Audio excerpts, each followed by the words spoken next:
नमस्कार साथियों, स्वागत है आपके अपने YouTube चैनल पर। मित्रों, राजस्थान की नदियों से संबंधित हमारे टॉपिक चल रहे थे, जिसके अंतर्गत मित्रों हमने क्या पढ़ा था, अरब सागर की नदियों का अध्ययन कर चुके हैं। और इसके पश्चात में मित्रों हम आंतरिक प्रवाह की नदियों का अध्ययन करेंगे और उसके पश्चात में बंगाल की खाड़ी के नदियों का अध्ययन करेंगे। यदि मित्रों आपसे पूछ लिया जाए राजस्थान की नदियों को कितने भागों में डिवाइड किया गया, तो मित्रों 3 भागों में। कितने भागों में? 3 भागों में। एक तो बंगाल की खाड़ी, एक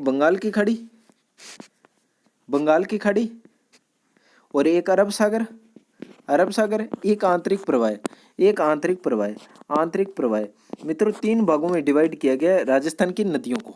मित्रों यदि पूछ लिया जाए आंतरिक प्रवाह की नदियां के अंतर्गत भारत की सबसे लंबी नदी कौन सी है, आंतरिक प्रवाह की नदियों में भारत की सबसे लंबी नदी कौन सी है, तो मित्रों भारत की सबसे लंबी नदी है घग्गर नदी। कौन सी है? घग्गर नदी है। मित्रों यदि राजस्थान की सबसे लंबी पूछ ली जाए, राज्य की सबसे लंबी पूछ ली जाए नदी कौन सी है, तो मित्रों कांतली नदी है। कौन सी? कांतली नदी है। कांतली नदी है। इसकी लंबाई मित्रों लगभग 100 किलोमीटर है। कितनी है? 100 किलोमीटर है। और मित्रों यदि पूछ ली जाए घग्गर नदी का उद्गम कहाँ से हुआ था, तो कालका पहाड़ी शिवालिक हिमाचल प्रदेश से हुआ था। मित्रों कालका पहाड़ी शिवालिक हिमाचल प्रदेश से होने के पश्चात में मित्रों ये राजस्थान तथा भारत के अन्य जिलों राज्यों के साथ प्रवेश करते हुए राजस्थान के हनुमानगढ़ जिले के टिब्बी तहसील में प्रवेश करती है। कहाँ पर? टिब्बी तहसील में। और तलवाड़ा गांव में प्रवेश करने के पश्चात में मित्रों तलवाड़ा गांव में एक तलवाड़ा झील का निर्माण करती है। किसका निर्माण? तलवाड़ा झील का निर्माण। यदि आपसे पूछ लिया जाए तलवाड़ा झील का निर्माण कौन सी नदी करती है, तो घग्गर नदी करती है। और तलवाड़ा से लेकर और अनूपगढ़ का क्षेत्र है ना मित्रों अनियंत्रित है। कैसे अनियंत्रित? मित्रों यहाँ पर क्या होता है, चावल की फसल होती है, चावल की फसल होती है और यहाँ पर भाव ज़्यादा होने के कारण मित्रों चावल की फसल को नष्ट कर देती है घग्गर नदी का भाव।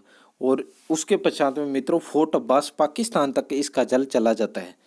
और मित्रों यदि आपसे पूछ लिया जाए राजस्थान में इसका भाव क्षेत्र किन किन जिलों में है, तो श्री गंगानगर और हनुमानगढ़ के अंदर है। और मित्रों यदि उपनाम पूछ लिया जाए किसका? घग्गर नदी के उपनाम। मित्रों घग्गर नदी के उपनाम देखें तो सरस्वती नदी प्राचीन का नाम था मित्रों, सरस्वती नदी। और उसके पश्चात में मृत नदी, नट नदी और दृष्टवती नदी। मृत नदी को मित्रों डेड रिवर भी कहते हैं। क्या कहते हैं? Dead river. और यदि आपसे के पूछ लिया जाए ये ऐसी कौन सी नदी है जहां अलग अलग क्षेत्रों में अलग अलग नाम से जाना जाता है, तो घग्गर नदी है। घग्गर नदी के अपवाह क्षेत्र को अलग अलग क्षेत्र में अलग अलग नामों से जाना जाता है मित्रों। जैसे जैसे हनुमानगढ़ में इसे क्या कहते हैं? नाली कहते हैं। और मित्रों पाकिस्तान में इसे इसके भाव क्षेत्र को क्या कहते हैं? हकरा कहते हैं। मित्रों यदि देखें तो मित्रों ये देखो नाली पाट हनुमानगढ़, हकरा, की कहाँ पर कहते हैं? पाकिस्तान में। मित्रों नाली अपवाह क्षेत्र में के आसपास पाई जाने वाली भेड़ की नस्ल को नाली कहा जाता है। मित्रों यहाँ पर जो भेड़ की नस्ल पाई जाती है उसे क्या कहते हैं? नाली कहते हैं। और हिमालय से राजस्थान में आने वाली एकमात्र नदी आपसे पूछ लिया जाए भी हिमालय से आने वाली राजस्थान की एकमात्र नदी कौन सी है, तो मित्रों घग्गर नदी है। और मित्रों यदि आपसे पूछ लिया जाए सरस्वती नदी के प्राचीन मार्ग को खोजने के लिए किन्हें नियुक्त किया गया था, तो श्री राम बाडरे और एवं हनुमंता राय को सरस्वती नदी के प्राचीन मार्ग को खोजने के लिए नियुक्त किया गया था। मित्रों 2 व्यक्तियों को नियुक्त किया गया था भी सरस्वती नदी के प्राचीन मार्ग को खोज सकें। और उसके अंतर्गत श्री राम बाडरे और हनुमंता राय थे। और मित्रों जलपट्टी जैसलमेर में सरस्वती नदी के भूगर्भीय जलीय अवशेष जो पोखरण से मोहनगढ़ के मध्य स्थित है। मित्रों अभी तक उन्होंने जो इसका जलपट्टी पाई गई है और उसका निश्चित अनुमान नहीं लगाया गया है भी ये जलपट्टी है सरस्वती नदी का पार्ट है या नहीं है। और मित्रों भारत की सबसे लंबी नदी यदि आपसे पूछ लिया जाए आंतरिक प्रवाह की, तो घग्गर नदी है। घग्गर नदी कैसे है, तो मित्रों हिमालय से आती है। और हिमालय के पश्चात में मित्रों ये राजस्थान के भारत के राज्यों के अंदर प्रवेश करती है और उसके पश्चात राजस्थान में प्रवेश करने के बाद पश्चात में पाकिस्तान में चली जाती है। यानी कि भारत में सबसे लंबी नदी कौन सी है, तो घग्गर नदी है। और राजस्थान की आपको मैंने बता दिया था कांतली नदी है। नेक्स्ट फोर्ट अब्बास अब्बास पाकिस्तान में घग्गर नदी का अंतिम बिंदु है और जहाँ घग्गर नदी में अधिक पानी या बाढ़ आने पर पहुंचता है। यदि मित्रों आपसे पूछ लिया जाए फोर्ट अब्बास में पानी कब पहुंचता है तो घग्गर नदी का बहाव ज़्यादा होगा ना, तब पानी पहुंच जाएगा।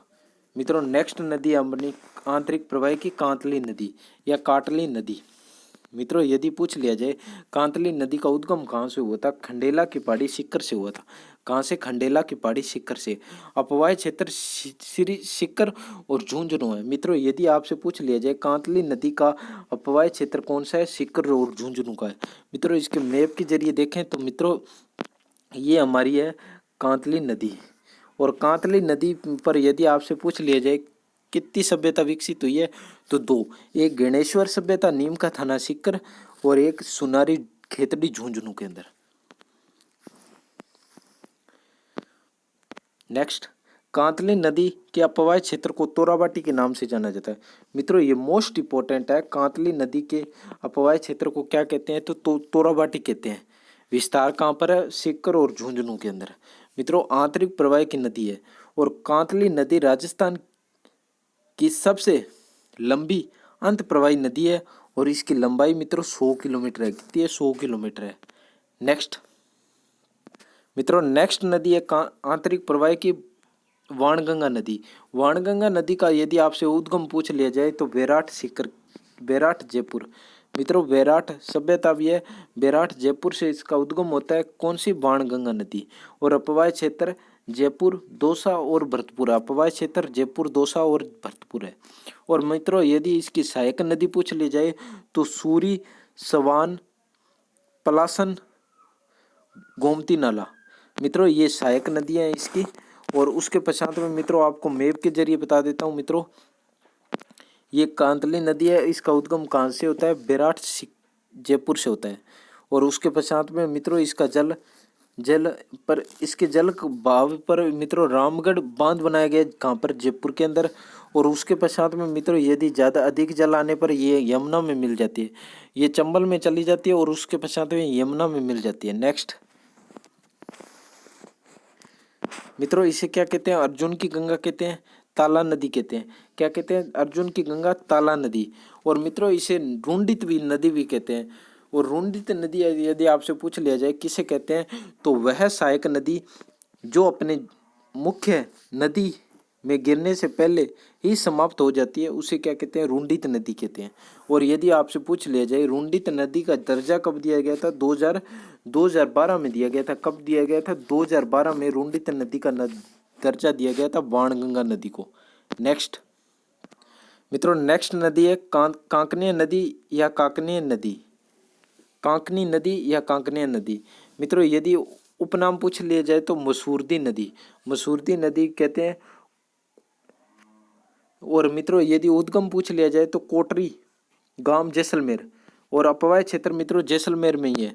मित्रों ये राजस्थान की सबसे कम लंबी आंतरिक प्रवाह की नदी है। इसकी लंबाई मित्रों लगभग 17 किलोमीटर है। कितनी, 17 किलोमीटर है। और मित्रों ये भुज झील का निर्माण करती है। किसका निर्माण करती है, भुज झील। और यदि भुज झील आपसे पूछ लिया जाए कहाँ पर है तो जैसलमेर में। कहाँ पर, जैसलमेर में। और मीठे पानी की झील है ये भुज झील। किसकी है, मीठे पानी की, मीठे पानी की झील है भुज झील। नेक्स्ट मित्रों जो अन्य नदी है आंतरिक प्रवाह की, मित्रों 4 नदियां अन्य पाई गई है जिसके अंतर्गत मित्रों ये सांबर झील जयपुर के अंदर है ना, उसके अंदर गिरती है नदियां। और उनका नाम था एक तो खारी और एक खंडेला, एक मेंथा, एक रूपनगढ़। मित्रों ये 4 नदियां है ना, ये कहाँ पर, सांबर झील में गिरती है। और यदि वो आपसे पूछ लिया जाए सांबर झील की लंबाई कितनी है तो 32 किलोमीटर। कितनी, 36 किलोमीटर, सॉरी 36 किलोमीटर है। और यदि जिले पूछ लिए जाए कितने जिलों में प्रवाहित होती है सांबर झील, 3 जिले में। यदि आपसे परीक्षा में पूछ लिया जाए तो किस जिले में है तो मित्रों आपको करना है जयपुर जिला। कौन सा, जयपुर जिला। इसका प्रशासनिक जो देख रेख होता है जयपुर जिले में होता है। धन्यवाद साथियों, यदि हमारा प्रयास अच्छा लगे तो लाइक और सब्सक्राइब करना। धन्यवाद।